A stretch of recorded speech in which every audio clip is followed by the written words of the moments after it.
Donc la seconde vidéo par rapport aux manifestations du 2 octobre là, qui ont lieu donc hier. Donc il ne s'agit pas d'une baisse de la mobilisation, il s'agit d'une manière différente de se positionner, et histoire d'être bien, qu'on soit tous bien sûrs et bien calés d'une certaine manière. Et comme j'ai précisé dans le titre de la première partie de cette a priori 2 vidéos, normalement ça devrait aller, je devrais y arriver. Un repositionnement, donc après avoir rappelé en septembre, effectivement, dans la continuité des Gilets jaunes, cette histoire n'est pas terminée, rien n'est réglé, rien n'a bougé, rien n'a changé. Au contraire, vous avez empiré les choses, vous avez continué d'aggraver la situation. Vous avez un petit peu fait semblant, vous avez semblant de consulter des personnes, de faire genre que vous étiez quelque chose dont vous teniez compte.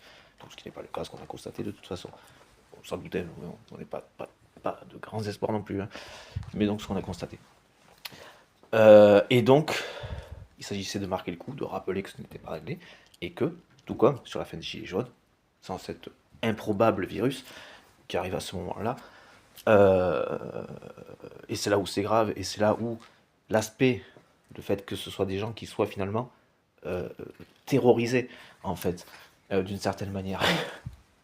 C'est pourquoi d'ailleurs ils sont d'ailleurs aussi dans un fonctionnement où ils vont chercher à le faire aux autres, à terroriser d'une certaine manière les autres, ils ne sont pas gênés d'une manière ou d'une autre, pour arriver à différents types de finalités. Mais donc peur ou voilà, vulnérabilité, donc, par rapport à laquelle ils sont dans le déni. Je vous rappelle le caractère pathologique de ces personnes, des 1% grosso modo. Donc Macron donc, est, s'il est à leur service, fait partie, est les plus probablement à leur service, puisque du coup il va considérer se positionner du côté des plus forts en faisant ce qu'il fait.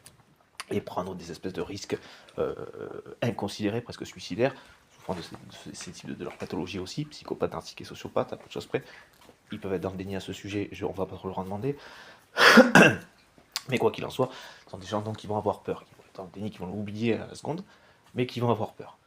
Il faut le rappeler s'il le faut, c'était un petit peu quand même aussi l'idée.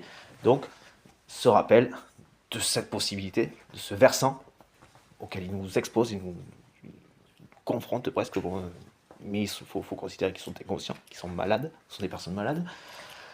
Voilà, les personnalités dont je parlais. Pas forcément tout nommer comme ça, enfin on va pas faire. Voilà. Grosso modo, c'est quand même le truc, hein. Faut pas déconner non plus, quoi. Pas trop tortiller, à un moment donné.